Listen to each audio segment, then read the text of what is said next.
నెల్లూరు జిల్లా కొడవలూరు మండలం నార్త్ రాజపాలెం వద్ద అక్రమంగా తరలిస్తోన్న 30 టన్నుల పీడీఎస్ బియ్యాన్ని డీఎస్ఓ వెంకటేశ్వర్లు, ఏఎస్ఓ వెంకయ్యలు గుర్తించి పట్టుకున్నారు.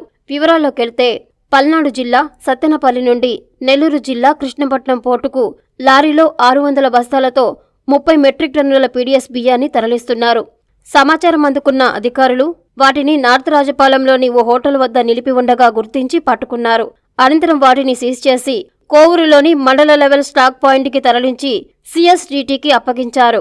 నిందితులపై 6 క్రిమినల్ కేసులను నమోదు చేశారు.